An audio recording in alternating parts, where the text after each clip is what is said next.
Palermo is situated like a golden shell at the foot of Monte Pellegrina.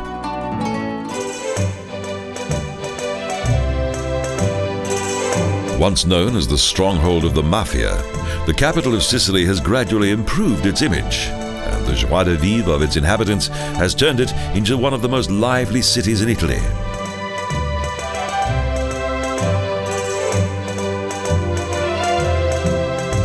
The oriental splendor of the Norman court unites here with all the fragility of the last century, the destiny of an ancient harbour city.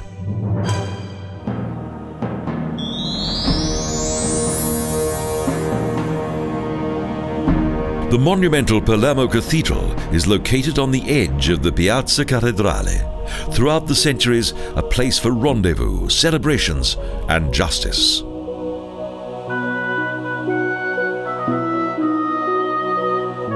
Following the city's conquest by the Saracens, an ancient cathedral on this site was transformed into a Friday mosque and was later used for Christian ceremonies.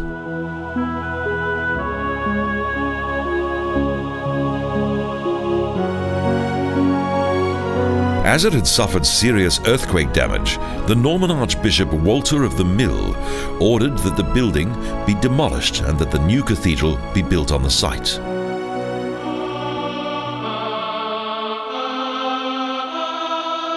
It was constructed over several centuries, thus is a combination of various building styles. This is especially so within the interior of this massive building.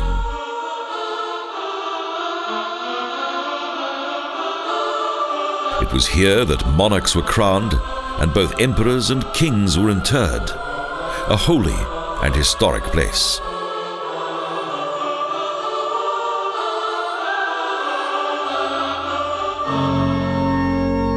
The cathedral's interior includes both Baroque and neoclassical design, which is in contrast to its impressive facade.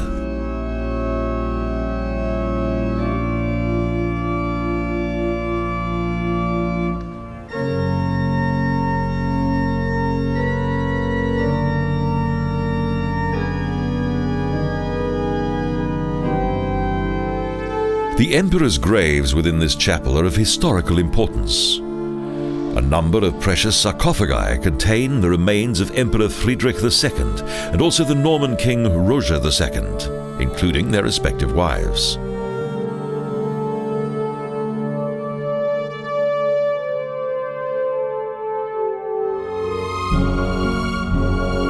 In the late 18th century, a dome of classical design was added to the cathedral, an addition that augmented its already unusual features.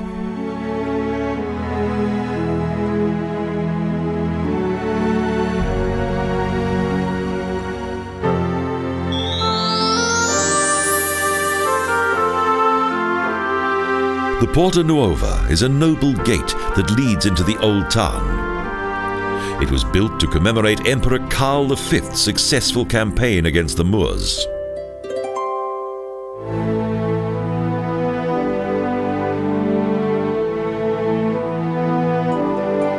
The facade of this triumphal gate is decorated with huge relief figures of the defeated Moors.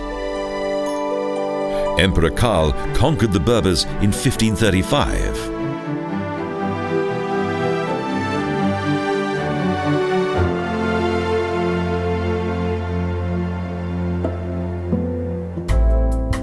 In the 8th century AD, the Phoenicians named this, their trading harbour on the northern coast of Sicily, the Flower. The Greeks later referred to it as All Harbour, and under Roman rule it was named Panormos.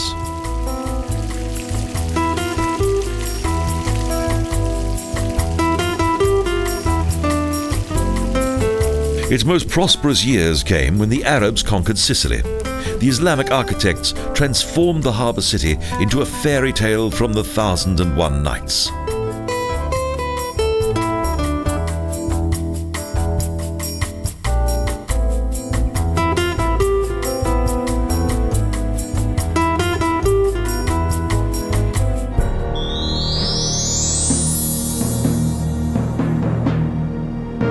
When in 1072 the Normans conquered the island, they were so captivated by this paradise on earth that they were careful to preserve it.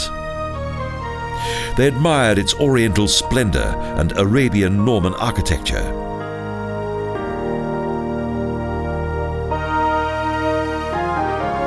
But when the kings of Aragon attained power, the golden age of Palermo came to an end. Many of its buildings perished.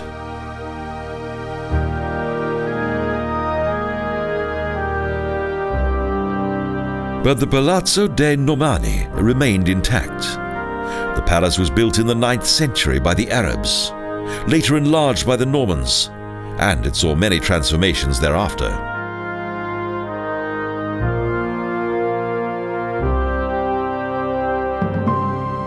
Friedrich II grew up here and turned the palace into a meeting place for scholars and artists.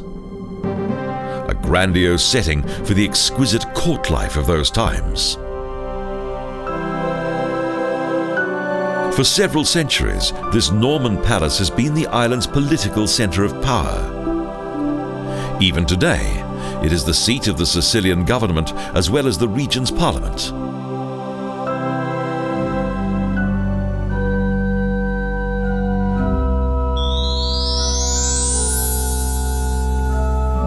But the most impressive example of Arabian-Norman art is the Cappella Palatina, a tiny chapel within the palace.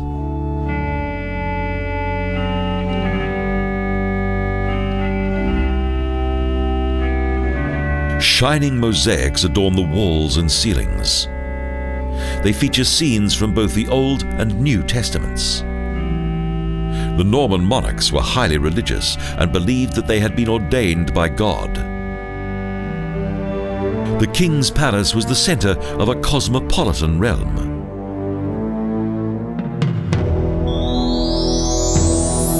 Close by, there are some red shining domes, a symbiosis of both Norman and Arabian design.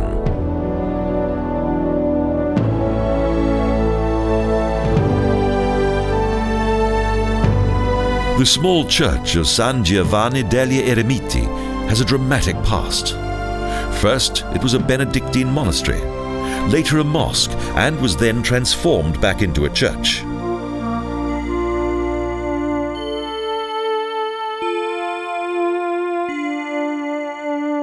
King Roger II had a cloister built here. In a floral setting, double pillars support pointed arches, and there's also an Arabian fountain.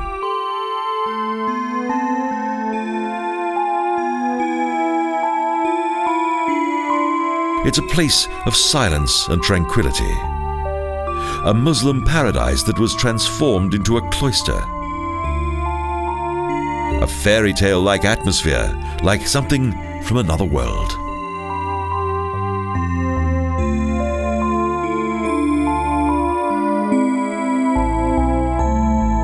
A Roman Catholic monastery complex that exudes the splendor of Oriental Palermo and the lives of the privileged Norman monks who once occupied it and were influenced by the Arabian way of life.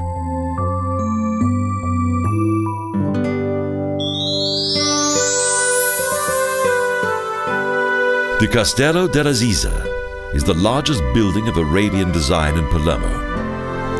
In former times, it was a residence situated within a regal park that was used for the royal sport of hawking.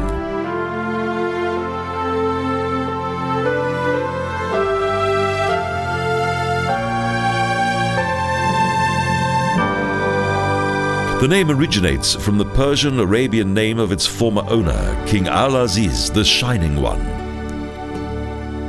This rectangular building is one of the first European examples of a fortified royal palace.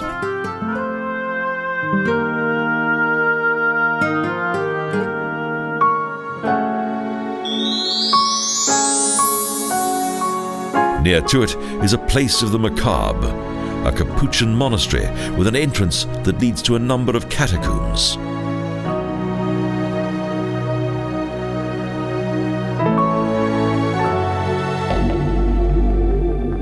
Mummified monks, clothed men and women and also children, are located among the walls of various rooms.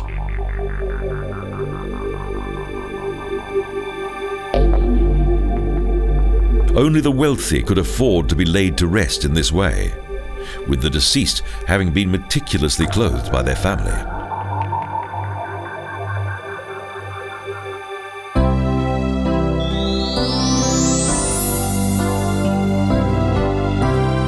Next to the Villa Giulia and close to the sea is a large botanical garden that was created in 1789, the Orto Botanico.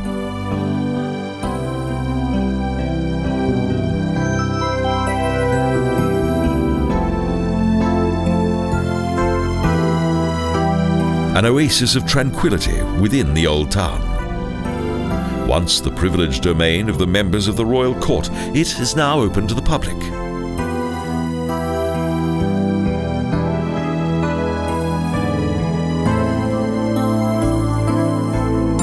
The magnificently scented gardens of Palermo were once a place of hunting, and also for the cultivation of numerous plants and fruits.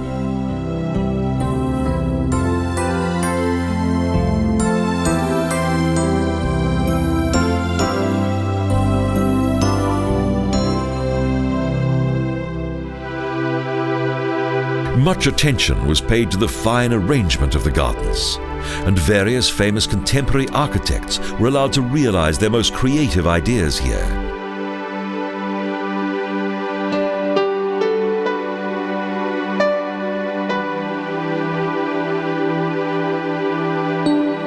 Lotus ponds add an exotic touch to the garden, and Johann Wolfgang Goethe also experienced this remarkable place.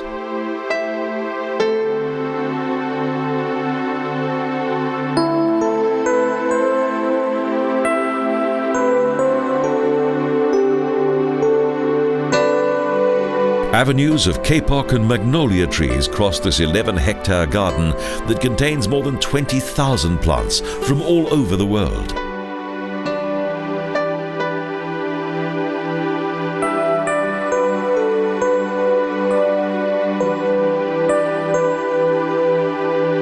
In the shade of huge palm leaves, there are small Arabian domes whose shining white color gives a feeling of purity.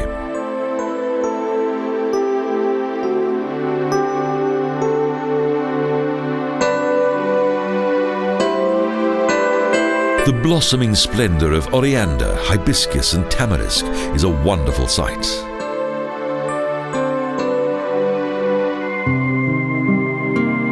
And this administrative building, with its Doric front hall, is also something to behold.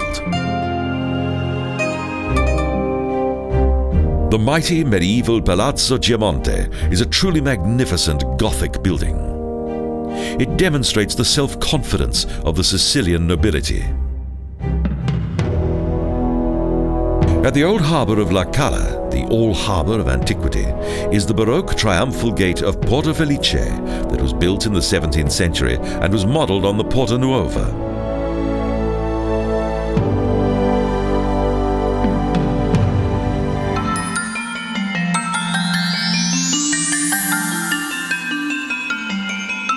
The Marionette Museum close to the harbour features a centuries-old tradition, Sicilian Marionette Theatre.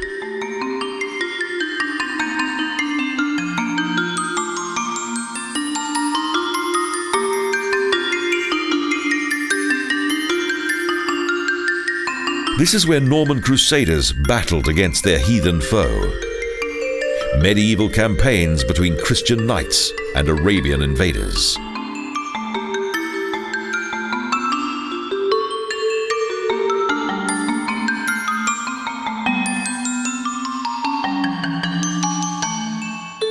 This large collection of well-preserved marionettes, puppets and stage sets is extremely interesting.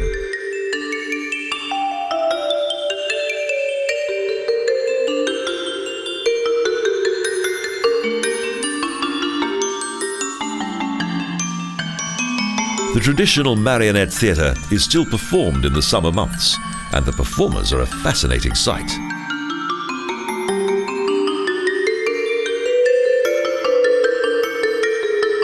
Huge marionettes that tell lively stories of daily life, romance, and despair.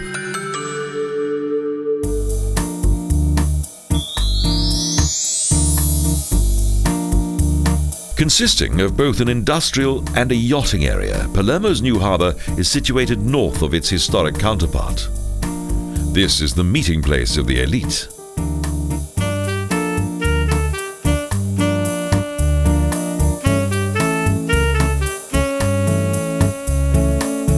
Here there is none of the hustle and bustle and pollution of the city. Splendid yachts float calmly on the gentle surf.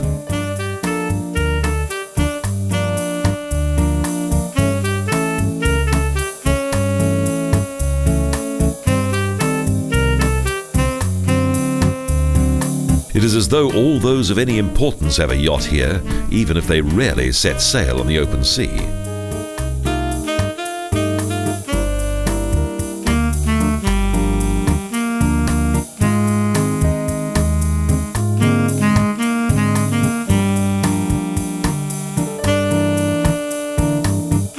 Those who tend to the boats are always kept busy, a good source of employment for many of the local people.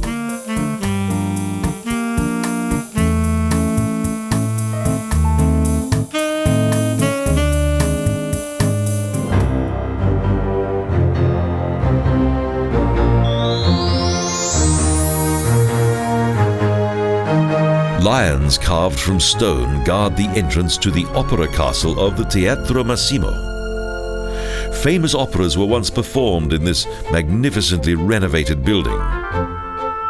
It took 22 years to build it and 23 years for it to be restored.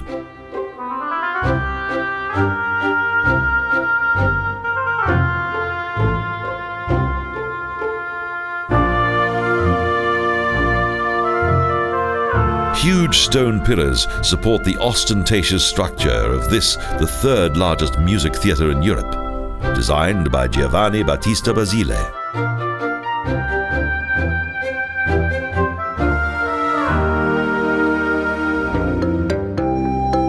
Its front hall has a festive atmosphere, and it can seat an audience of 3,200. It symbolizes Palermo's cultural importance.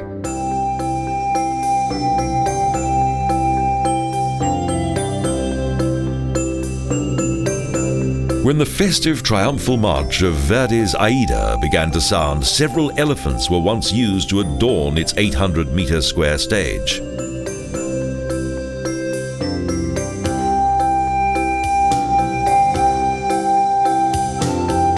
Palermo's historic theatre was inaugurated in 1897, and in 1997 was reopened after 100 years.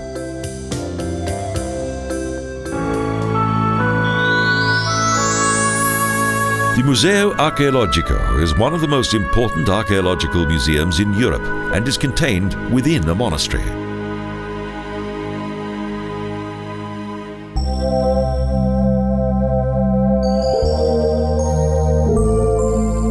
Its exhibits originate from numerous collections and also charts Sicily's colourful history.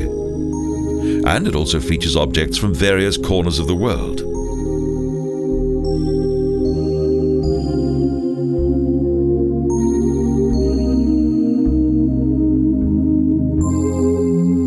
The exhibits follow the history of Sicily from the Stone Age right up to the final years of ancient Rome in the 4th century AD.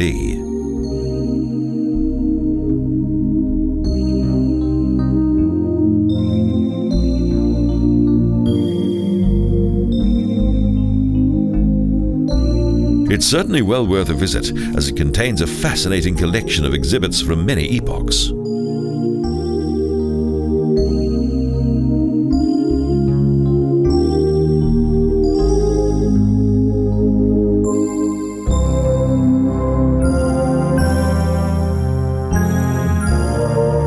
Vases and amphoras, stone sculptures and bronze statues.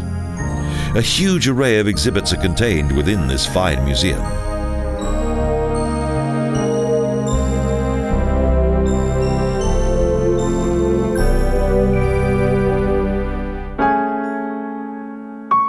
In addition to Phoenician and Egyptian sculptures and stone plates, various well-preserved sarcophagi and temple friezes are also featured among the museum's many treasures.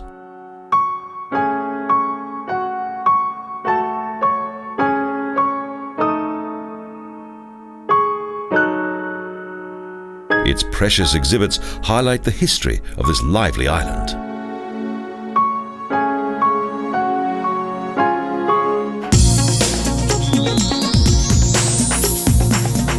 A few kilometers from Palermo and set within a beautiful bay is Monreale, sheltered by the slopes of Monte Pellegrino.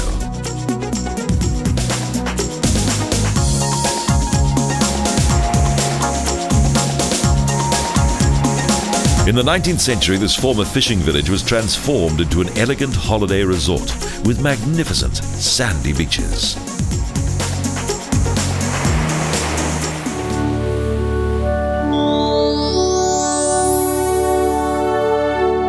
On the sacred Mount Pellegrino is a grotto, an altar, and a pilgrim's church, the Santuario di Santa Rosalia.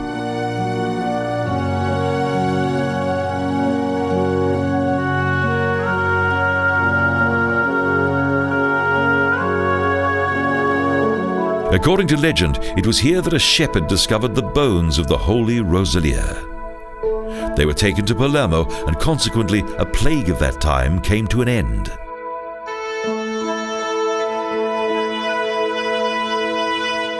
Since then, various sacrifices have been made to Palermo's patron saint. The water that trickles down the walls of the grotto is thought to have miraculous healing powers.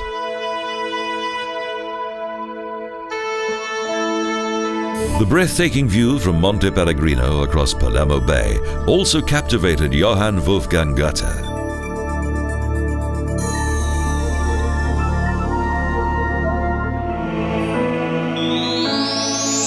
In a mountain area close to Palermo is the picturesque town of Monreale, a townscape that for more than 800 years has been dominated by a single building.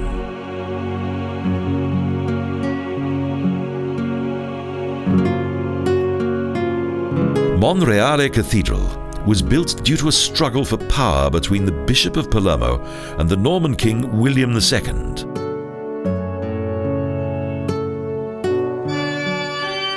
Architecturally, Monreale Cathedral possesses a wonderful harmony of styles, including those of Norman, Romanic, and Arabian design. Christus Pancreator, the Almighty and the Judge of the world. His impressive image dominates the entire cathedral. The walls contain large and beautiful mosaics with well-known passages taken from the Bible, excerpts from both the Old and New Testaments.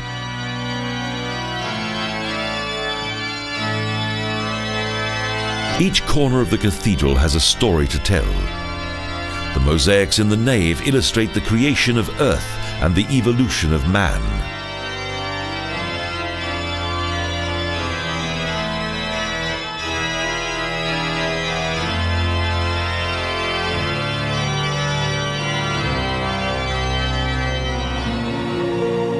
However, the cloister of the Benedictine monastery on the southern side of the cathedral was most likely created by 5 master craftsmen who were originally from Provence. Even today, the cloister of Monreale is almost completely intact and is considered to be one of the most perfect examples of Romanic sculpture in Sicily.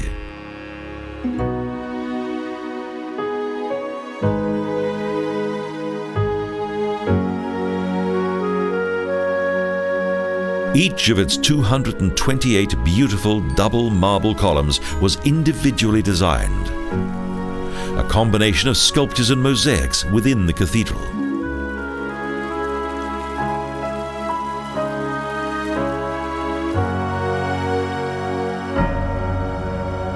Here, the architecture, paintings, and sculptures have combined with Western European, Byzantine, and Oriental influences to form a harmonious whole.